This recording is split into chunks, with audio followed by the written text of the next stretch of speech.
Assalamualaikum warahmatullahi wabarakatuh. Salam jumpa kembali Bapak Ibu.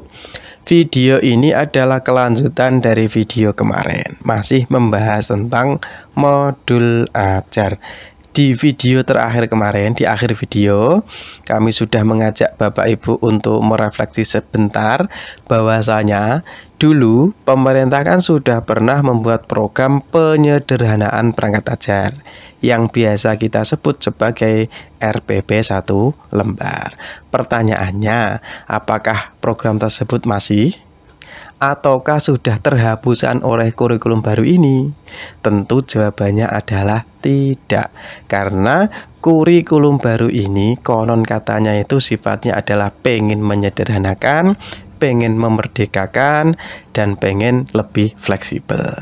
Jadi program pemerintah untuk menyederhanakan perangkat ajar itu masih berjalan. Jadi kalau ada teman-teman guru yang menganggap penyusunan modul ajar ini adalah sebuah makhluk yang menakutkan, yang menyulitkan, maka anggapan itu tentu salah. Prinsip membuat modul ajar itu sebenarnya sederhana. Nanti akan kami beri dua bukti validnya. Yang pertama, bukti valid dari standar proses, yakni Permendikbudristek nomor 16 tahun 2022 yang terbaru. Kemudian bukti yang kedua bahwa modul ajar itu sederhana adalah paparan langsung dari Bapak Yogi Anggraina yang menjabat sebagai koordinator pengembang kurikulum ini. Oke, langsung saja kita mulai. Yang pertama kita mau melihat di standar proses. Oke, saya bacakan Bapak Ibu ya. Di pasal 3. Perencanaan pembelajaran sebagaimana dimaksud di atas merupakan aktivitas untuk merumuskan. Nanti berarti isinya itu kita merumuskan ada 3 hal ini. Yang pertama, kita merumuskan capaian pembelajaran yang menjadi tujuan belajar. Kemarin dari capaian pembelajaran kita sudah menyusun tujuan pembelajaran. Nah, tujuan pembelajaran kemarin sudah kita urutkan menjadi ATP. Nah, berarti isinya yang pertama nanti tentang ATP yang sudah kita buat, yakni urutan-urutan tujuan belajar yang ingin kita ajarkan ke peserta didik kita masing-masing. Itu yang pertama. Yang kedua isinya nanti adalah cara mencapai tujuan tersebut. Cara mencapai berarti langkah-langkah yang akan kita lakukan supaya tujuan tadi bisa tercapai. Berarti langkah-langkahnya. Kemudian yang ketiga adalah bagaimana cara menilai. Berarti tentang asesmen atau penilaian. Itu tujuannya hanya 3 itu. Yang pertama nanti adalah tujuan belajarnya apa. Kemudian yang kedua adalah langkah-langkahnya bagaimana. Dan yang ketiga adalah bagaimana cara kita menilai. Kemudian yang kedua, perencanaan pembelajaran sebagaimana dimaksud dilakukan oleh pendidik. Berarti disusun oleh kita sebagai guru. Karena nanti kita yang akan melaksanakan proses pembelajarannya, maka rencananya itu kita juga yang menyusun. Tapi ya, sekali lagi pemerintah itu pengen sekali tidak merepotkan Bapak Ibu. Maka pemerintah sudah menyiapkan contohnya. Sifatnya memang merdeka, bebas, tidak ada bentuk tertentu yang diharuskan. Tapi justru karena kebebasan itulah pemerintah khawatir bebas itu seperti apa ya, bentuknya seperti apa. Maka pemerintah sudah membuatkan beberapa contoh. Makanya kita nanti bisa memakai contoh tersebut dengan cara memakainya secara langsung, atau sebaiknya yang terbaik adalah kita merubahnya. Maksudnya kalau ada yang tidak sesuai kita rubah, kalau ada yang perlu ditambah juga kita tambah. Tapi yang utama adalah disusun oleh pendidik, oleh kita sebagai guru. Kemudian poin 3. Perencanaan pembelajaran atau modul ajar yang kita susun itu sifatnya ada 3. Oke, kami ulangi yang kemarin ya. istilah, tentang istilah saja. Kalau di standar proses ini yang dipakai adalah kata-kata perencanaan pembelajaran. Oke. Dalam pelatihan-pelatihan atau yang sudah kita kenal dikatakan sebagai modul ajar. Kemudian di kurikulum kemarin namanya RPP. Tiga-tiganya sama saja. Kita menyebutnya sebagai apa? Tidak masalah. Yang penting itu adalah perencanaan pembelajaran. Sifatnya ada 3. Yang pertama fleksibel, yang kedua jelas, yang ketiga sederhana. Maksudnya apa fleksibel itu? Dokumen pembelajaran yang fleksibel maksudnya adalah dokumen itu tidak terkait pada bentuk tertentu. Tidak ada format tertentu. Bapak Ibu guru bebas mau membentuk seperti apa. Mau 1 lembar silahkan, mau 100 lembar silahkan, mau setengah lembar silahkan. Tidak ada bentuk tertentu. Mau pakai PowerPoint, mau pakai Excel, mau pakai Word, mau diketik manual, tidak ada bentuk tertentu. Yang penting kita sendiri yang menyusun, kita memahaminya. Kemudian yang kedua, maksud dari jelas adalah dokumen itu mudah dipahami. Kita susun sendiri, mudah dipahami, sekali kita melihat sudah paham. Oh, nanti langkahnya itu ini saja. Yang pertama ini, yang kedua ini, yang ketiga ini. Mudah dipahami. Dan yang ketiga, artinya sederhana adalah berisi hal yang pokok dan penting saja. Yang tidak terlalu penting tidak usah kita cantumkan supaya lebih efektif dan efisien. Kesimpulannya tadi dalam pasal 4 ini disebutkan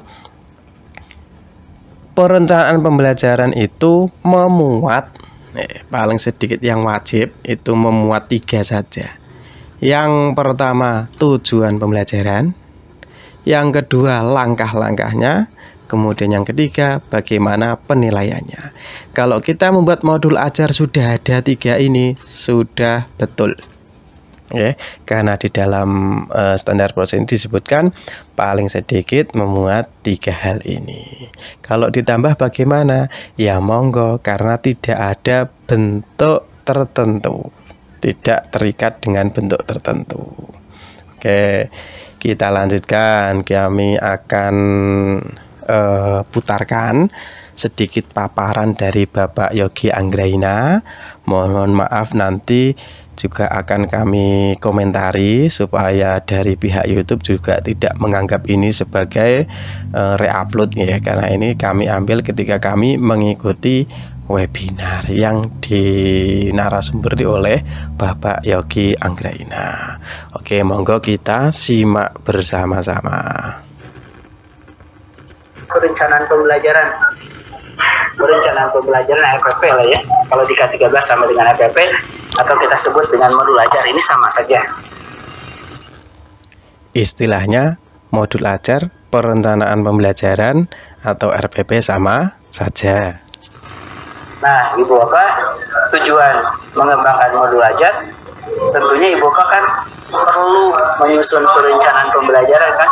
Selama ini pun kan Ibu Bapak menyusun perencanaan pembelajaran. Nah, perencanaan pembelajaran ini, Ibu Bapak, modul ajar ini secara prinsip ini kita kembangkan adalah memuat 3 komponen ini. Secara prinsip memuat 3 komponen ini. Apa saja? Jadi ini yang perlu kami sampaikan. Ini kan sama dengan RPP ya. Penulisan modul ajar bertujuan membantu peserta didik melaksanakan proses pembelajaran. Nah, komponen modul ajar ini sesuai dengan kebijakan saat ini, dan ini juga sudah kita sinkronkan dengan standar proses, mohon di bawahnya seluruh standar draft standar proses yang dalam proses penetapan, dan sudah selaras juga dengan Kemdikbud 56. Jadi yang penting Bapak, dalam modul ajar itu ada tujuan, ada langkah-langkah kegiatan, ada asesmennya. Yang penting dalam modul ajar nanti ada 3 hal ini: tujuan pembelajaran, langkah-langkahnya, kemudian bagaimana penilaiannya. Hal ini tujuan pembelajaran kan Ibu Bapak di awal sudah menentukan alurnya. Yang pertama tujuan apa, yang kedua tujuan apa, tinggal simpan tujuannya. Setelah itu Ibu Bapak buat langkah-langkahnya. Kita sudah punya tujuan pembelajaran yang kita susun menjadi ATP. Lah, ATP itu nanti kita tinggal masukkan di poin pertama. Kemudian kita susun langkah-langkahnya. Untuk membelajarkan termasuk bagaimana menggunakan media pembelajaran. Yang ketiga, tentukan asesmennya. Ini kan selama ini puluhan tahun Ibu Bapak sudah melakukan. Nah, di dalam langkah pun kita tidak mengharuskan harus ada kegiatan awal ini penutupnya. Yang penting kegiatan untuk mencapai kemampuannya apa. Bisa jadi langsung kegiatan ini, bisa jadi langsung ya tahapan berlanjut tanpa kegiatan awal. Jadi sekali lagi, kita sudah pernah membuat RPP puluhan tahun, kata Pak Yogi. Berarti sebenarnya ini bukan hal baru, gampang kita membuatnya. Bahkan tadi dijelaskan di langkah-langkahnya pun tidak harus ada kegiatan pembuka, ada kegiatan penutup, ada kegiatan ini, tidak harus ada. Yang penting jelas, untuk mencapai tujuan pembelajaran itu langkahnya apa saja. Kalau Pak Yogi ini pernah juga mengatakan bahwa nulis tujuan itu siswa dapat, tidak usah siswa dapat, otomatis tujuannya untuk siswa. Termasuk kegiatan pendahuluan, membuka salam, itu kan sudah otomatis. Makanya menurut Pak Yogi, tidak dikasih pembukaan juga tidak apa-apa, karena otomatis kita ngajar pasti ada kegiatan pembuka dan kegiatan penutup. Tapi alangkah lebih lengkapnya nanti kita susun secara sederhananya seperti apa, nanti kita lanjut. Muat 3 komponen ini secara prinsip modul ajar itu sama dengan RPP. Jadi memuat tujuan pembelajaran, memuat langkah-langkah kegiatan, memuat asesmen. Kalau tujuannya misalkan, tujuannya mempraktekkan renang. Nah, saya cukup dengan langsung praktek gitu, tidak usah lagi mungkin dengan ada tulisan dengan lain-lain, langsung saja cukup dengan praktek. Lalu misalkan tujuannya saya menjelaskan terkait dengan materi tertentu, ya udah cukup saya dengan lisan, cukup ya udah cukup dengan lisan, tidak perlu harus komplit seluruhnya pengetahuannya, keterampilannya dan sikapnya. Mohon maaf, ini sengaja kami komentari Bapak Ibu nggih. Karena untuk menghindari nanti kalau dianggap plagiat oleh YouTube, juga nanti video ini akan dihapus oleh YouTube. Jadi mohon maaf kalau di tengah-tengah video kami menanggapi, mohon maaf. Semoga bisa dipahami penuturan dari Pak Yogi ini secara utuh oleh Bapak Ibu. Kita lanjutkan Bapak Ibu. Ini dalam asesmennya, lihat tujuannya apa, asesmennya sesuaikan. Jadi pengumuman untuk mengetahui belajar ini. Jadi tujuannya, asesmen itu mengecek tujuan. Nah, untuk pendidikan khusus memang untuk memperhatikan peserta didik. Jadi secara prinsip ini ya. Nah, tadi itu kan komponen wajibnya, yang penting ada 3 hal tadi. Kalau kita mau melengkapi sebanyak ini, ada identitas, kompetensi awal, sampai di daftar pustaka juga boleh. Tapi semisal lebih sederhana menjadi 1 lembar, boleh enggak? Boleh.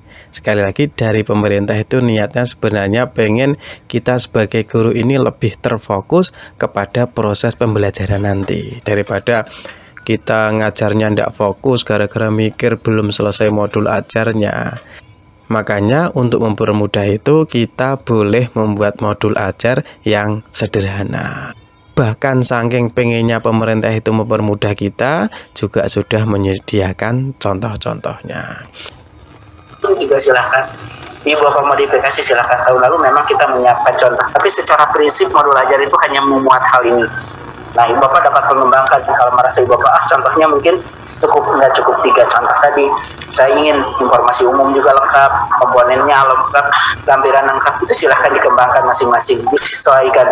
Tapi secara prinsip hanya membuat komponen ini aja. Tujuannya langkah-langkah sesuai kan selama ini Bapak sudah menyusun.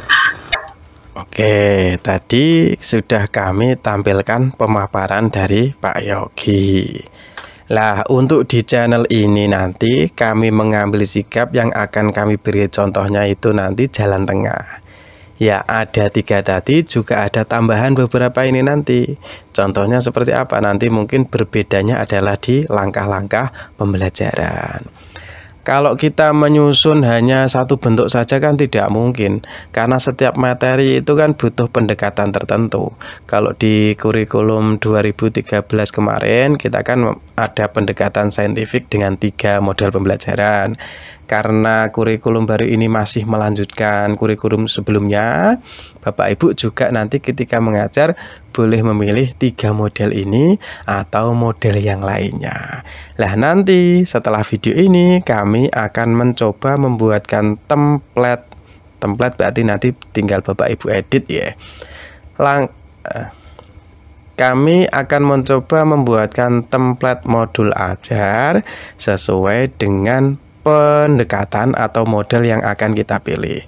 Misalkan materi A nanti kita pengen pakai model problem based learning ya. Berarti nanti langkah-langkahnya ini saja. Berarti kita tinggal mengedit materinya, materi pembukanya nanti. Terus kalau kita pengen nanti proyek based learning, nanti insya Allah akan kami beri langkah-langkahnya. Nah, Bapak Ibu, jangan terfokus hanya memikirkan tentang pembelajaran proyek Pancasila, karena ada yang lebih penting juga ketika kita mengajarkan materi nanti secara klasikal di kelas. Kita juga harus menggunakan berbagai model pembelajaran. Kalau kita terlalu fokus memikirkan pembelajaran berbasis proyek Pancasila, maka metode-metode ini nanti seolah-olah akan terlupakan. Jadi nanti juga video kami ini nanti sekali lagi akan menjelaskan model pembelajaran berbasis masalah itu seperti apa, contoh RPP-nya atau contoh modul ajarnya seperti apa, insya Allah akan kami sajikan. Mungkin cukup sekian Bapak Ibu. Semoga ada manfaatnya. Mohon maaf jika ada salah ya. Tadi kalau videonya kami skip mohon maaf. Sekali lagi semoga ada manfaatnya. Assalamualaikum warahmatullahi wabarakatuh.